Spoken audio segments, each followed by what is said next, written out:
Well, good morning, everybody. My name is Nick Ortiz. I'm the president and CEO of the Greater Bakersfield Chamber, and excited to be joined this morning by representatives of the City of Bakersfield and California Water Service. We're here this morning because the state has released some very tough restrictions on commercial property and the use of potable water and irrigation in response to the ongoing drought in California. We want to make sure, and the city as our partner wants to make sure, that our businesses have the up-to-date information about what is and isn't in the regulations, what is and isn't legal, and then also ways that our members and that our commercial property owners have of ensuring that they're in compliance, and some incentives and rebates and other options for ensuring that your business is in compliance. So thank you for joining us very early on a Tuesday morning to talk about water conservation. But at this time, I will turn it over to the Assistant City Manager, Gary Halland. But just before I do, if you have questions, please put them in the chat and we'll get to them as we go through the presentation. If you'd like to ask your question live, please just raise your hand and I will unmute you and you'll be able to ask your question live. So again, thank you very much for attending this morning's webinar, and I will turn it over to Gary and the team from the city. Great, thank you, Nick. Really appreciate your convening and bringing your chamber members together. The businesses, they're important to the city. And so part of this effort is exactly what you said, is sharing an education of what we know based on what the state has shared with us. As a water purveyor in the city, part of what we've been tasked with is to educate and to share.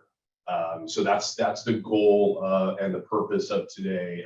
But we greatly appreciate our partnership with the chamber. I know that we've talked about possibly coming back or maybe having some other targeted meetings. So looking to the future, that may be something that we do in the coming months. I did want to also share that this is again largely from the state, and so we're going to reference some of the things that the state has given us. The state has a frequently asked questions, which Nick can share out with this group, so they have resources. We also have a PowerPoint that we'll go through, but let me go around the table and I'll introduce the team here at the city and also our special guest from Cal Water. And I'll go around the table. First, we have Art Sinello. He's our city water resource manager. And after Art, we'll have Sam Blue, our city water resource director. And then we'll have Daniel Maldonado, our city water planner. After our city water resources shares information, we're going to have Darren Budak with the city rec and park. He's the assistant director, to share some of the good things that the city's trying to do, and we'll show an example of what the city's trying to accomplish during this time of the water restrictions, so that we can also share we're in this together with you. We know it's difficult, but maybe to give some good examples of things that are going on in the future with our city streetscapes. We'll also have Tammy Johnson, our special guest with Cal Water. She's the district director for this area. Tammy's here in the room. She'll close out the presentation and sharing some of the lessons learned, some of the things that they're doing from a Cal Water perspective. Cal Water is a great partner with the city in delivering water to our residents and businesses. We also have in the room Joey Conroy and Eric Galvan with our city public information office, and they're here to answer any questions that we can't. So with that, Art, we'll turn it over to you. Thank you, Gary. Good morning, everyone. Just wanted to talk a little bit about some background information, a timeline, and how did we get to where we are today. So, right, like Gary said, we're going to talk about water restrictions, and the topic for today is the new law the state came down and asked us to educate everyone on. It's the ban on non-irrigation of non-functional turf. I say not irrigating non-functional turf. Maybe that's better to say. So the timeline, how did we get here? December 14th, in 2021, both Cal Water and the city of Bakersfield implemented stage level 2 of our water shortage contingency plans. And that was pretty much citywide. It was an effort both by City of Bakersfield and California Water Service. On March 28th, 2022, Governor Newsom issued the executive order requiring the State Water Board to consider adopting an emergency regulation for urban water conservation and the banning of irrigation of non-functional turf in the commercial, industrial, and institutional sectors. On May 24th, 2022, the State Water Board staff presented the proposed emergency regulation text to the board, and the state board formally adopted the rules to implement this executive order. And then on June 10th, 2022, the Office of Administrative Law approved this executive order, which then made it effective immediately to become into law. All right, so what are the particular emergency regulations regarding the ban of irrigating non-functioning turf? So this is, as you can see on your screen, the actual adopted rules that were adopted. So if you can see the first one, E1, to prevent the unreasonable use of water and to promote water conservation, the use of potable water is prohibited for the irrigation of non-functional turf at commercial, industrial, and institutional sites. There are some subpoints on here, particularly subpoint 2, and we'll talk about this in further slides. Trees are okay to irrigate. So the state has urged us to convey the point that we don't want trees to die. We want our trees to stay healthy. So watering trees is permitted. And then there's another provision in here that there are certain turfs that use less water, and those are allowed. An example of these would be, it's called California buffalo grass, and it's a low water use plant that's pretty much turf, but it requires not nearly as much water. So that one, and there's other varieties that are allowed.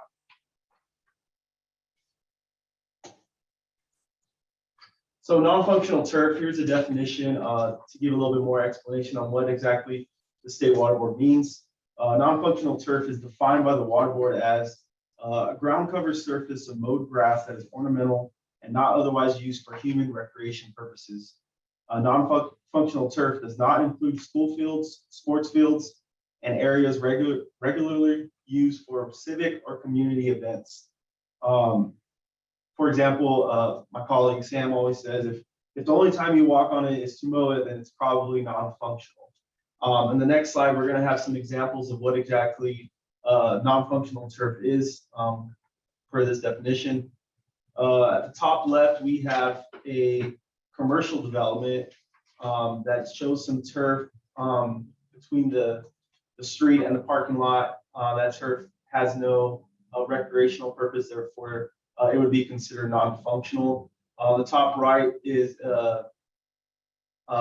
institutional. That grass is there just for aesthetics. There's no recreation use for it, therefore it would fall under the non-functional category. And on the bottom is another institutional example of just green turf, green grass that does not have a recreational or a use for it, therefore it would fall under non-functional turf. So back in late 2021, when this all started to happen, the Recreation Park Department took a proactive approach to look at some of the things and how it's going to impact us. You know, as you can imagine, turf is our main business, and we want to make sure we're falling in line with, you know, the guidance and the requirements of the state.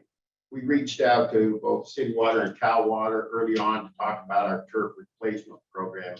And one of the main components of that is repurposing, you know, these non-functional type turf areas that you see up in the left-hand corner there that are, you see predominantly in our streetscape, repurposing them to what they call a lawn to garden, what we call is, a lawn to, more drought tolerant type streetscapes. You can see in the second picture there in the middle, that's sort of one of the visions for what it'll look like afterward. But we have a plan in place with Cal Water. We have a phased plan. We're going to be starting in July. You'll start seeing turf removed across the, many streetscapes across the city. Phase 1 is approximately 50,000 square feet of turf that we will be repurposing. So it is an aggressive approach. We thank Cal Water for partnering with us and moving our part of this solution along. But I can assure you, as was stated earlier, we will continue to water our trees. As we learned in the last drought, it can be a huge burden on the city and a huge loss when we lose, these large mature trees. So Recreation Parks is working with Cal Water and City Water to move it forward. All right, so what does this mean for all of you, and why are we meeting today? So this is really step 2 in the process of what we're required as water suppliers to do. And under the emergency regulation, it states that we are to initiate an outreach campaign for water conservation, basically get the word out to all of you, educate you, whether it be through email or meetings such as this. So that is what we're doing to start the conversation. Some of the other things that we're going to be working on will be in our outreach campaign, will be to teach or educate all of you or our commercial, industrial, institutional customers on how to not irrigate your non-functional turf, and then but save the life of your trees, your shrubs, and those that are protected by this regulation. The other thing that we are doing proactively is getting these notices out to all of our customers. So in the next week or two, all of our commercial, institutional, and industrial customers will get notices sent out to them, and hopefully we'll get some good feedback, and we'll get people to actually see the read those and reach out to us if they need help. The other thing that we're working on right now is a toolkit that will be shared with the Chamber of Commerce, and it should include some items that will be useful for all of our customers in adapting to this new regulation. We're also in the midst of creating yard signs. So for our customers who want to explain to the public on why their grass looks like this, we're in the process of creating those yard signs to share with all of you. Again, our goal is to educate our customers. Next slide. So in the regulation, it does allow water suppliers and local governments to enforce the regulations with fines. However, I would like to emphasize our goal here is not to be out there fining our customers. Our goal is to educate about conservation. Fines are short-term and education is long-term. And that's what we want to do. We want to get out there in front of everybody and teach conservation as a way of life, especially here in Kern County and in Bakersfield, where we know that the drought could stay with us for a while. So that is our goal. So I want to remind everyone about the commercial rebates that we have available currently. In 2021, Cal Water made a decision to double our rebate amounts in a lot of these to try to promote the usage. We want people to take advantage of these rebates. What I'm showing here is those that are specific to commercial accounts. And so under Cal Water, we have high efficiency toilets and urinals. We've got smart irrigation controllers that are very useful to use. We've got high efficiency sprinkler nozzles, probably not the best one for this situation, and large rotary nozzles. I think the most important one is our lawn garden or turf replacement. And so I encourage you all to check our website for that. We also have a spray to drip, which is useful during the drought. So we are partnering with the city of Bakersfield currently, and we expect the city to also have rebates available as early as next week for smart irrigation controllers, the lawn to garden turf replacement, and the spray to drip. And I've listed our website address on the bottom of the slide. However, you can always reach out to us at our office, and we'll help walk you through. And we've also got Tammy Myers on the presentation today. She is our conservation coordinator, and she's always happy to answer any questions you might have regarding rebates. Great. Well, with that, Nick, we'll open it up to questions. Awesome. Thank you all. And if you have questions, like I said before, feel free to raise your hand or put it in the chat just to get us going. If you all wouldn't mind addressing how this might impact homeowners associations. So homeowners associations can be considered kind of commercial property in a sense, but you know, they maintain a lot of turf and a lot of public areas. How are they impacted by this regulation? So homeowner associations are impacted by this regulation. Again, it falls under the same rules. You know, if it's used for recreating or community activities, you know, it's exempt from this. If it's solely, you know, decorative and not really used, then it's considered non-functional. And I believe the regulations call for the individual HOAs to determine which areas of their community fall under these categories. And so that's how that would be affecting homeowners associations. Got it. And again, it's for the privately owned lots in the homeowners association. It doesn't apply to the residential owned lots within the association. So the community facilities within the association, not the actual homeowners that own the residential lot. Got it. Thank you. There's a question about rebates, and so I think it's about eligibility, but I'll add on to it as well. So the rebates, but are there maybe beyond rebates like grants for nonprofit organizations? So are nonprofits eligible for the rebates? And then is there funding above and beyond like a rebate, like more like a grant to fund xeriscaping or turf replacement? And then I have a question about the lawn to garden, the turf replacement. Does that cover synthetic grass, or is it just xeriscaping? So I've got Tammy Myers on the line, and I can defer to Tammy on question. Hi, thank you for the opportunity. Yes, thank you for that question. And for the nonprofit, as churches, yes, they can apply for the lawn to garden program. We run all of that through, all of those type of rebates all go through the same program. So it's not so much a separate grant that would be offered. It's just that with the classification, and as long as you're a Cal Water customer, you would be able to apply. There are restrictions as far as what the maximum allowed amount would be as far as the amount of turf to be removed, and just making sure that, you know, it meets the criteria of what the program itself is.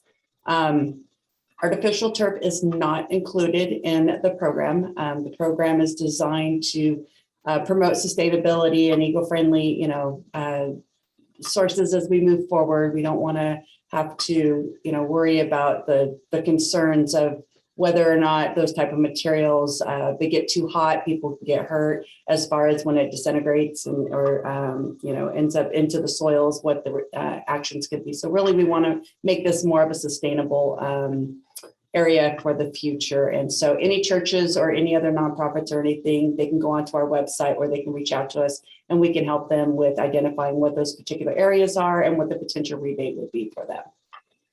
Awesome, thank you. I add that when the city kicks off their commercial rebates, they can also find those on the Cal Water website as well.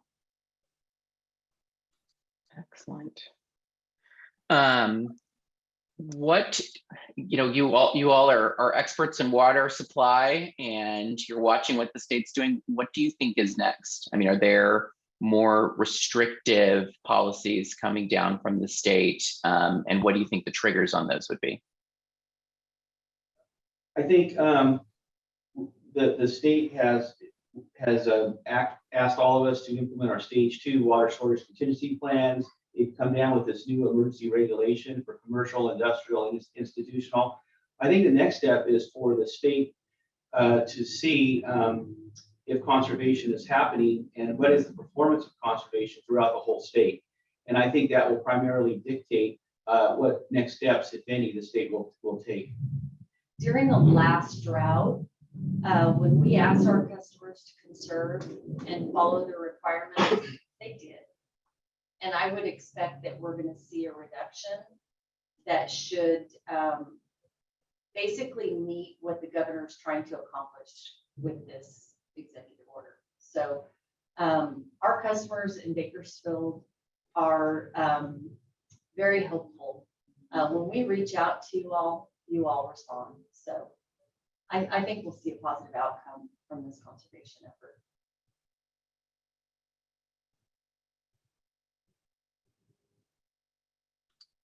Any other questions in the chat or from our attendees?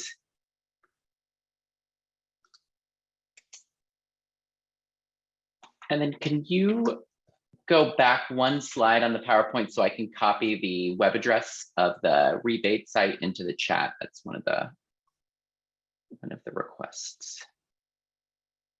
Awesome, thank you so much. Tammy's on it.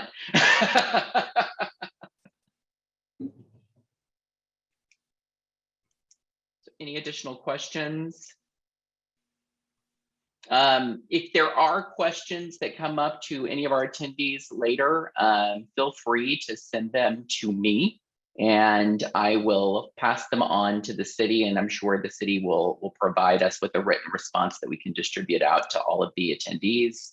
If you have not seen in the chat, both that FAQ document from the state as well as the PowerPoint from today's presentation are included in the chat, so you can download those. And again, if you have any questions as we go forward, please feel free to reach out to us. And as Gary mentioned at the beginning of this, we're looking for other ways to reach out to our membership, both in some in-person and potential written discussions, and will ensure that we're continuing to keep you apprised. And then Tammy, I see you have your hand raised. Yes, thank you. I did want to make sure that the community also understands that we are reaching out to the local landscape contractors as well to make sure that they are aware of the current situation and what these regulations are, so that way they can better assist their customers, which are also our customers, with meeting these types of regulations. So I just wanted to chime that in. So as you're talking to your landscape contractors, hopefully they're already up to speed with all of this, but if not, we are reaching out to them and we are going to make sure that, everybody as a whole is doing their part moving forward. So thank you for that. Awesome. And I just put those documents back in the chat, so feel free to download them. And if there are any further questions, then I think excuse me. There is a question here on the difference between Bakersfield versus City of Bakersfield and the water system menu. I think that probably has to do with what is Cal Water Service and what is the City of Bakersfield, but is supported by Cal Water. Is that correct? In regards to areas served, that's the question. Yeah, so the question is what is the difference between Bakersfield and City of Bakersfield in the water system menu? On the rebates page. On the rebates page. On the rebates page, I got you. So I think there's probably a distinction between there are certain areas of the city that Cal Water is the purveyor and the service provider, and then there's other parts of the city where Cal Water is responsible for the system and for billing, but it's actually the city's water. Is that correct? That is correct. And as a general rule, if you're basically east of Stein Road, you can say that would be, you're in the Cal Water service area. If you're west of Stein Road, that would be the city of Bakersfield's purveyor area. And so that is an easy way to find out or to determine, which purveyor is serving you. Of course, if there's any questions, you can certainly call my office at 326-3715 or call Cal Water and we can confirm which purveyor serves you within the city of Bakersfield. Again, thank you to our partners at Cal Water and the City of Bakersfield for today's information. We'll be posting the recording of this webinar on our social media accounts, so you'll have access to it in the future. And as we go forward, we'll be looking for other ways of getting this information out to our membership and to the community. So again, thanks to the city and Cal Water for your information and education this morning, and thank you to our members in our community for all you're doing to try to conserve water and ensure that we're in compliance. With that, everyone have a great morning, and you'll be hearing more from us on the subject soon.